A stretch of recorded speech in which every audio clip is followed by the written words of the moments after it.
Hi friends, నేను మీ రాజు 7.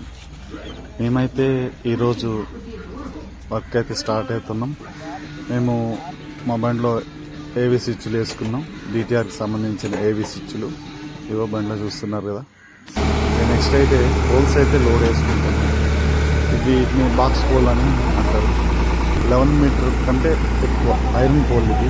మొత్తం టోటల్గా లోడ్ అయితే మొత్తం కంప్లీట్ చేసుకుంటున్నాం. వరంగల్లో అయితే వెళ్తున్నాము. వరంగల్లో సిటీలో ఈ వర్క్ మొత్తం అది. ఈ పోల్స్ అన్ని సిటీలలో లేపేసి కలెక్షన్స్ ఇవ్వాలి. అలా డిటిఆర్ల వర్క్ కూడా సిటీలోనే మొత్తం టోటల్గా ఈ 6 పోల్లను మొత్తం నిలబెట్టేసి బాక్స్ పోల్లని మేమైతే వర్క్ కంప్లీట్ చేయాలి. ఈరోజు టార్గెట్ పెట్టుకొని అయితే స్టార్ట్ అయినాం. తప్పనిసరిగా ఈ వర్క్ అయితే కంప్లీట్ అయిపోద్ది. పెద్ద సమస్య కాదు. కాకపోతే ట్రాఫిక్ ఎక్కువ ఉండడం వల్ల ఇబ్బంది అవుతుందేమో అంతే. ఓకే ఫ్రెండ్స్, నేనైతే మిషన్ మీద ఇదే మిషన్ మీద వెళ్తున్నాం. కానీ మిషన్ లేపదు ఫ్రెండ్స్, వేరే మిషన్ ఉంది, లేపడానికి వస్తుంది. ఇది ఓన్లీ మిషన్ లోడ్ చేయడం, అన్లోడ్ చేయడం, లోడింగ్ వరకే బండికి.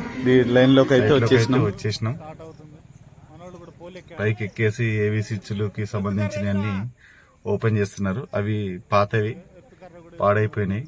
వాటిని తీసేసి వాటి ప్లేస్ లో ఇప్పుడు స్విచ్లు, మేము తెచ్చిన స్విచ్లు, ఏబీ స్విచ్లు అక్కడ ఎక్కియాలి. వాళ్ళు జంపర్లన్నీ కట్ చేస్తున్నారు. పైన 11 kV జంపర్స్ కట్ చేస్తున్నారు.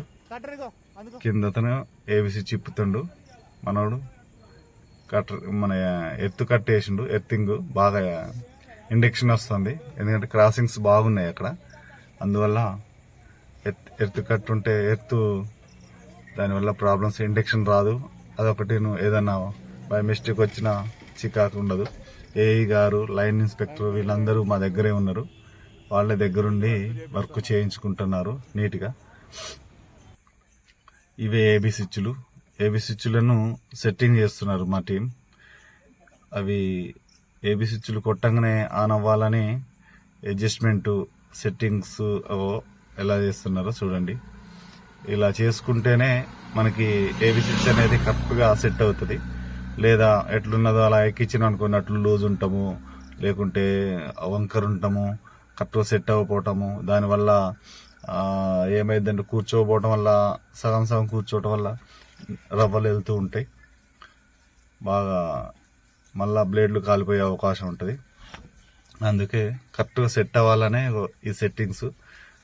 1కి 2 సార్లు వాటిని చూసి తీసి బెండింగ్ చేసి సెట్ చేసి ఇలా చేయడం జరుగుతుంది. కానీ ఈ స్విచ్లు కొంచెం కూడా డ్యామేజ్ లేకుండా పెట్టాలి. చూస్తున్నారా ఎంత టైట్ ఉన్నదో, కొట్టి చూస్తున్నారు కరెక్ట్గా సెట్ అవుతుందా లేదా. ఇది ఇలా చూసి ఫిట్ చేయడం జరుగుతుంది. లేదా టైట్ ఉందనుకో లూజ్ చేయడం, లేదా గ్రీజింగ్ పెట్టడం, అటువంటిది వర్క్. ఇక్కడ మన వాళ్ళకు ఇంకొక చోట ఇది ఇంకొక డిటిఆర్ పెట్టాల్సిన స్విచ్ ఇది. గ్రీజింగ్ పెడుతుండు, చూస్తున్నారు కదా. గ్రీజ్ ఎలా పెట్టాలి ఏందనేది ప్రతిదీ మనం నీట్గా చేసుకుంటేనే అవుతుంది. లేదంటే ఇది సెట్ అవ్వకపోతే చాలా ప్రాబ్లం అయింది. మళ్ళీ ఏఈ గారు, లైన్ ఇన్స్పెక్టర్ వీళ్ళంతా దగ్గరుండి చేపిస్తున్నారు కనుక చాలా జాగ్రత్తగా చేయాలి ఈ వర్క్ని. అదొకటి. ఈ స్విచ్లు ఆల్రెడీ అంతకుముందు వేసినవి సెట్ అవ్వలేదనే మళ్ళా వేపిస్తున్నారు కనుక మేము ఈ స్విచ్లను చాలా జాగ్రత్తగా వేయాలి, లేదా మళ్ళీ ప్రాబ్లం అవుతుంది. ఓకేనా ఫ్రెండ్స్? మా వీడియో మీకు నచ్చితే లైక్, కామెంట్, షేర్ చేయగలరు. మా వర్క్ని మీరు ఇలానే చూసి నేర్చుకోవాలి, తెలుసుకోవాలనుకుంటున్నా. మీకోసమే ఈ వీడియో. ఎలాగైనా నన్ను ఫాలో అయ్యి నన్ను ముందు